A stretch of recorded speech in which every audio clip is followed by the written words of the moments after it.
coward. Beware, coward. Beware, coward. Beware, coward. Roots and culture don't deal with no vulture. Strictly originators, strictly creators. We rock, we shock, and we never ever stop. Sing. Hello and welcome to this. Ruby Banks, can we come to do it again? We plug the microphone into his sound system. We're active, not passive, with velocity. Massive. On tonight's show, we'll be subjecting you to some high-speed, high-energy games. Don't make no fuss, just stick with us, because we cantankerous and dangerous. I don't know what he just said, but I can tell you to buckle up, sit tight for one hell of a ride. The rev counter will be snapping off in the super cool Super 70s PlayStation title, Driver 2. We'll also be checking into the nearest psychiatric institution with the online free-roaming Insane. And we'll be getting all sweaty cheesy in our test run of a new high-energy peripheral. Roughneck thing, this sounds of blackness. Come to bring the wicked them enough distress. We take away your blues, but first, gaming news. News just in, Munch's Oddysee, one of the most eagerly awaited PlayStation 2 titles, is set for a delay. That'll be some trouble for the new Super Console, even before it leaves Japan. Looks like the creator of that lovable green peacemonger Abe from Abe's Oddysee and the subsequent Exodus is finally going to put his money where his mouth is, and seems to be confirming suspicious rumours about the PlayStation 2. Yes, Lorne Lanning, the president of Oddworld, has been tagged as one of the PlayStation 2's most prominent critics. And as such, Munch is getting his first release on Microsoft's Xbox. But why? Well, we've been promised seamless film-quality gameplay indistinguishable from cutscenes just like this. Okay. So are we to conclude that the PlayStation 2 isn't up to the task without mucho expensivo jiggery pokerio and fine-tuning? Oh? The PR executive at Oddworld is very reluctant to say anything against the PlayStation 2, but has sent Bits this email. Lord Lanning feels that the capabilities of the Xbox are more suitable to the needs of Munch's Oddysee at this time. I'm quite sure that in the future, Oddworld will also be focusing on development for the PlayStation 2 format.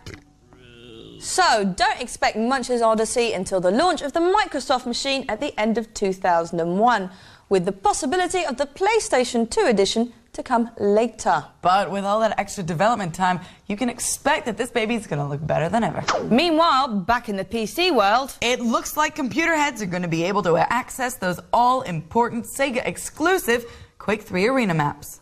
Yep, thanks to a handy patch, PC geeks and console kids are finally going to be able to go head-to-head in an online skirmish for gaming supremacy. And just to even out the battlefield, the Dreamcast crew will not only have earlier access to the levels, but also the keyboard and mouse option and a faster ping rate, thanks to the new Ethernet adapter, which will allow the console to make a super speedier, faster broadband connection to the internet. Imagine this could be you. All I can say is get practicing. Sega is also set to get into the world of wireless gaming. Currently in talks with European core companies, Sega will be looking to match Sony, who recently announced that they were setting up their own network game service, which links their consoles to internet-accessible mobile telephones. So soon you can expect to be playing games like Soul Calibur and Tekken Tag on your telephones. Waptastic! And not to be outdone, Nintendo's releasing their internet-compatible portable game system next year, the Game Boy Advance. Brings a whole new meaning to pocket monsters. No doubt Microsoft will follow with their own announcement. And expect it to be bigger, better, faster, with its own inbuilt Billy Bob gates to boot. Now it's time for Emily to deface some public property. Beware, coward. Get your grinders on, it's time to get Vandalist with the new Sega title, Jet Set Radio. Hey out there, this is Tokyo's very own #1 pirate power station, Jet Set Radio! This game is riding in on a wave of clean street controversy from the conservative militia in America. In the best tradition of Japanese youth, Sega have subverted the type into stereo with this stylishly animated rollerblading sim. Art is self-expression, and to modern-mannered urchins, it's called graffiti. Set in a future Japanese metropolis where skate gangs terrorize the city on super battery-powered blades, you begin as Beat, a bug-eyed hipster with attitude to suit. You'll have to learn to grind fast, and a pinpoint accuracy when jumping will help. Add extra speed and you'll be pulling off tricks to make even Mr. Hawks a lighter shade of green. Now you can hit the tarmac for some real-time aerosol action. Red arrows mark the spot. Wait for the sign to appear above your head and then follow instructions and get twizzling with the analog. Expect to find spray can spaces everywhere, with the essential art bomb littered around the area, ready for the plucking. The city Tokyo-to is teeming with goose-jogging fuzz, complete with a psychopathic gun-toting head honcho, Police Chief Onimisha, who appears to have mislaid a vibrator up his arse. Outrunning is the only option, but ingenious use of the multi-level platforms should get you out of a tight squeeze. Each level has you entering a new area of Tokyo-to, blanketing it in your team colours and encountering rival gangs. This city is yours for the tagging. You can make your own designs in the handy art editor section and then go online to exhibit them to the world. Incredibly accomplished, the game has only one minor fault: the camera. Clumsy, it doesn't respond quickly enough to your moves and uses the same button to back view default as the tag command. But you can forgive this blot on the landscape when you notice the detail, fine shadows that follow you around, walls that smash as you blast through the houses, and the nervy city dwellers who leap out of your way with a yelp. Taking you through complex environments in street sketcher heaven, Jet Set Radio is crazy without the taxi. One of the best pick-up-and-play games on the Dreamcast yet. With absolute anime graphics, superlative sounds, total originality with a badass attitude to boot, this is one game to skate in and steal. It's a scream. Alex, let's take a look at this week's top 5. Boof. Tired of racing round in circles, kicking up exhaust into the windscreens of the same old, perfectly recreated computer-controlled cars? It's time to have a little fun in the back seat. Placing the predictable roads of realistic racing sims firmly in the wheelie bin, we present to you our top 5 twisted tracks. This week's number 5 is a pool hall classic from Micro Machines. It's Diddy car racing at its finest. Eeny-weeny cars wreaking havoc over your household surfaces. The number 4 horsepower engine goes to Star Wars Episode 1 Racer. Juiced up with enough G-force to give you a permanent facelift, you're too busy avoiding the landscape to look at it. But in at number 3 is the highly bouncy Super Nintendo version of Mario Kart. It may be retro, it might seem old, but the SNES threw tortoise shells around its big brother N64. Ricocheting into second is the Future Shock Wipeout 3's Mega Mall. Speedier than the Blues Brothers, but they did stop off for cops and cream pies. This downward spiral will make you whitey faster than you can say, "How's your come down?" And our number 1 off the beaten track is the Dreamcast Trickstar. Ain't she a beauty? This underrated high-paced swoosh fest is the ideal set of air to take in a bit of sightseeing around the big smoke, sometime in the future.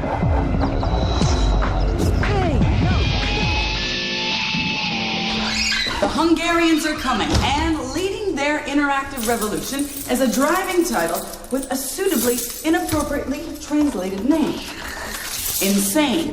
But get ready to go mad for it, because this is the wheelie driving, white knuckle riding, smash and bash fest we road ragers have been speeding for. Budapest-based developers Invictus and their publishing parents Codemasters are pushing the international goodwill driving boundaries aside, or rather removing them completely, with a brilliant online trackless drive 'em up that would make Karis Matthews go catatonic with road rage. It takes place in that strange fictional stretch of barren land that you often find in games of this sort, somewhere between Bumfudge, Ohio and Nowheresville, Indiana. You and your souped-up automobile pay no attention to the ecological destruction of your wayward off-road meanderings and hightail it around the joint, fulfilling your various race-based objectives.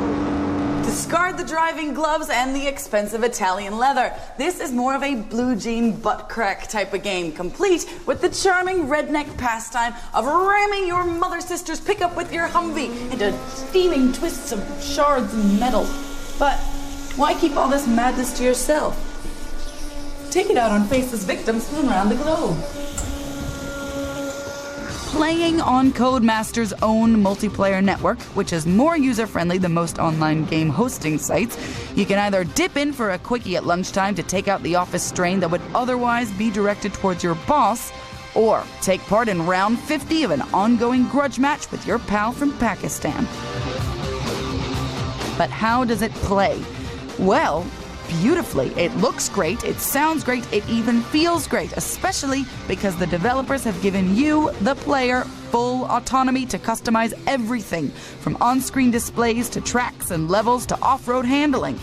If this game was a car, Jeremy Clarkston would probably shag it. Take your road rage off the M25, through a sand dune, over a cliff, and on your best friend's roof rack.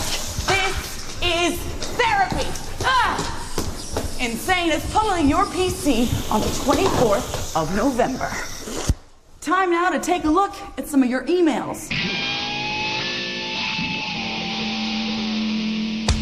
GeekWatch UK has been a rousing success, with loads of you coming out of the closet to expose yourselves as either Mr. or Ms. Geek UK. Every specky, spotty, anorak spot out there is reclaiming their geekhood. Now, if you fancy joining the fastest growing Revenge of the Nerd revolution, all you have to do is take a snap photo of yourself and send it in along with 50 words on what makes you a geek. All your entries must arrive no later than 2 weeks' time. So if you fancy yourself or someone else looks, acts, or smells a bit like old Wayne here, then let us know. Send it in via our website. Address coming up.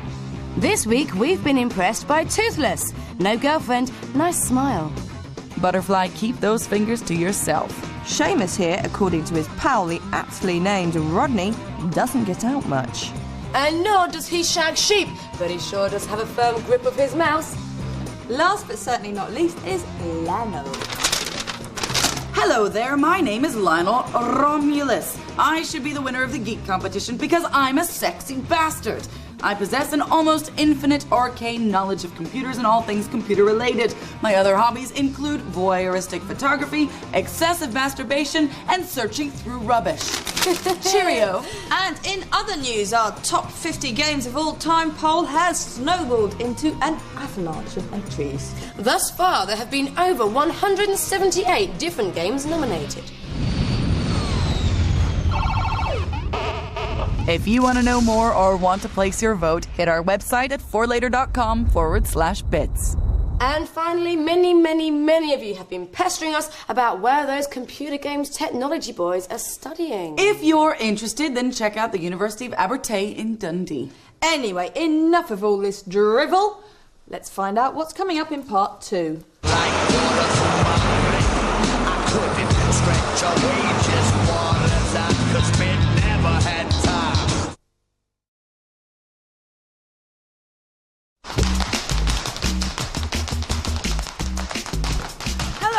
Welcome to part 2 of Bits. Coming up, we'll be watching other folk working up a sweat. And we'll be taking a look at what'll make your fingers bleed right now with this week's Shop Shelf. But first, here's Booth with the official truth about Driver 2. This is one badass daddy you don't want to mess with. You dig? Okay, so the game that donned the afros, the snakeskin boots, and damn fine mix of funk, flares, and fists from those lovable 70s cop chase films has gone ultra trendy on us. But despite checking out the designer threads on Tanner's suit, Driver 2, back on the streets, is still one hit mum of a game.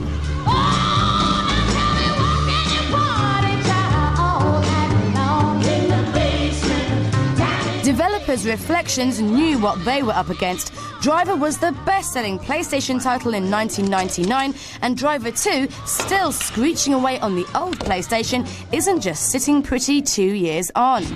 Running on a completely rebuilt version of the original engine, this game is faster and cooler than a Steve McQueen ice cream. In good old Yankee style, it thinks big, it does big, it is big. Double the size, in fact, now on 2 discs. And where better to set the scene than Chicago, Havana, Rio, and the debauched, sleazy Las Vegas. This is a real highlight of the game and is therefore further on in the story. Las Vegas at night is pure neon-fueled fantasy. Some missions are set around Casinoville, while out in the desert there's a lot more humping and jumping to do. One particular mission demonstrates perfectly Tanner's newfangled moves. He can now get out of the car and take over other vehicles a la GTA to get through the whole adventure. One of the main letdowns of the original was the weak plot. Driver 2 pays a lot more homage to those Superfly car chase films than ever before. In undercover mode, superbly sexy cutscenes which would have Tarantino creaming his panties relate the basic storyline, as well as letting you spend some quality time with Tanner. Out in the desert, there's a moment where you're racing against a train on the railway tracks. Basically, you've got to reach the tunnel before the train does, but in pure adrenaline-fueled style, once in the tunnel, you see a car stuck on the tracks with someone trapped inside. You've got to get out of your car, swap to this vehicle, and get the humdickety out of there fast as you can to save yourself and the geezer inside from the oncoming train. But if you prefer to, cut to the chase. There are all the old and a few new mini driving games, where you can also play in the brand new multiplayer mode, one all too missed out on last time round. Veterans of the original will be pleased to hear the cities have been tweaked to perfection. And in keeping with the whole movie theme, you can edit your own races in direct mode, which is now a lot more user-friendly. So sit back, place the camera where you want it, and lap it up, bro. Driver 2, Back on the Streets, is coming out on your trusty old PlayStations on November the 17th. Time now to get your watch out for this week's Shop Shelf. Beware, coward. Prepare yourself for the dirty tricks and cunning stunts of one buff American pro. Dave Mirra's name sounds like a reflection, but actually he's a top act BMXer. Gnarl, grind and stall your way through 12 free-roaming street and dirt tracks. Use the trick modifier to create your own riding style.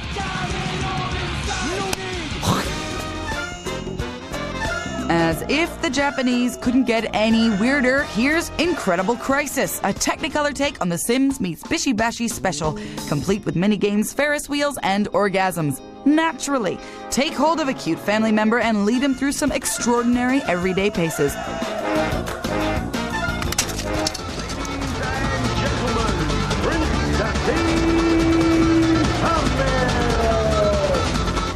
He's the pint-sized ball of swinging fists and dancing feet. He is the eponymous Prince of Fisticuffs. Prince Nassim is finally getting out of the gym and onto your PlayStations. Get into the boxer beat and take on up to 7 friends in a home heavyweight championship. Another licensed racing game hits the shelves with Bugs Bunny and pals at the helm. Space Race follows the lead of its hundreds of cartoon-based precursors such as Mario Kart's Crash Team Racing, Wacky Races, and the list goes on. This arcade racer has 12 tracks spread over 7 extremely colourful worlds.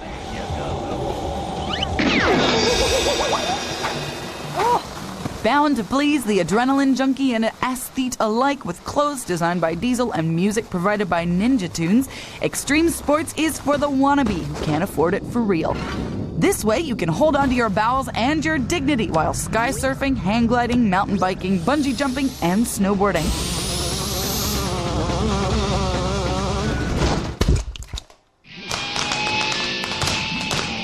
Dingy, grey, sweaty gyms full of beefcakes pumping iron, stretching their quadriceps and constructing that all-important six-pack. Don't they ever feel like a hamster on a wheel? But it doesn't have to be this way. No, because mad inventor Steve has come up with a handy link-up between your console and a domestic exercise bike, thus infusing your daily workout with that extra sense of fun and purpose. Steve, what is it?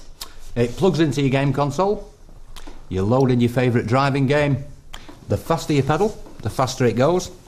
And to control the steering, just press these buttons on the end of the bars. Now this is just a prototype, but what I'm looking for is a manufacturer who'll take it on and let the world buy it. Well, we're going to test it out. Sounds fantastic. This week, we've got two very different specimens of man to take on the job. Leon here is a self-confessed 98-pound weakling who likes nothing more than to stay at home cooped up every night with his trusty old console playing every single computer game on the planet. While Frank, on the other hand, weighs in at 187 pounds and likes nothing better than to go bumping and flexing his muscles to hone that finely tuned body. We want to know if this is a gamer's peripheral or a fitness fanatic's peripheral. They'll be playing the game Gran Turismo 2. They'll have one go on time trial, and the one to reach the first checkpoint in the quickest time possible is the winner. Okay, now first up on the bike, we've got self-confessed weakling Leon. Leon, are you ready? Okay, and he's off. Okay, start pedaling. Right, you're reaching the 7 mark. He's actually peaking already. You're a self-confessed gamer, right? Oh, yeah. And are you finding it a bit tough? Are you sweating? Oh, it's absolutely killing us. We're still waiting for that first checkpoint to come up. I think you could go a bit faster, Leon. Come on. He's reached the first checkpoint and he had 30.119 seconds on the clock. Not bad, Leon. Okay, now, Frank, you've got a bit of a difficult one to beat. We had 30 seconds on the clock last time. We are talking brain against brawn here. Brain against brawn. Oh, and Alex has stepped in to steady him. He's a little bit shaky on the old bike. He's actually hitting the 90 kilometres per hour mark. And already I can see a lot more sweat dripping off his brow. And I can smell a lot more man juice. A lot more man juice. Turn around, darling. Turn around. You've got to save it. You've got to save it. And he's back on track. You're nearly at the checkpoint, sweetie. Go on. You're there. 36.924 seconds. The muscles didn't do it, did they? Didn't quite do it. But that's good. Big Frank, he jumped and he pumped, but he just got bumped by Leon, the man on a mission. Is no competition. Speaking of which, it's competition time. So what's on offer this week, Boof? Up for grabs is a fantastic Joytech Speed Bundle. And all you have to do is answer this truly random question. Ta-da-ta-da. Boof here has a really snotty nose this week, and believe me, it has not been pleasant. So, Alex and I were wondering how we could get rid of snort chops by maybe sending her away on the space shuttle. And then we thought that actually maybe Alex and I would also like to join Miss Mucky Nostrils on that journey to the stars. Nasal goo or not. And then we were wondering if Lady Mucus Pus might pose a technical danger during takeoff. So our question is this. What would happen if we were all on board that space shuttle and rocketing through the clouds and we had not put on our helmets and the G-forces were really pulling our faces back? And then Boof did a really big snotty sneeze. Nice. Describe the scene and please, please, please provide a scientific basis in your answer. Right, well, please send your fantastically witty answers in via our website at www.forlater.com/bits.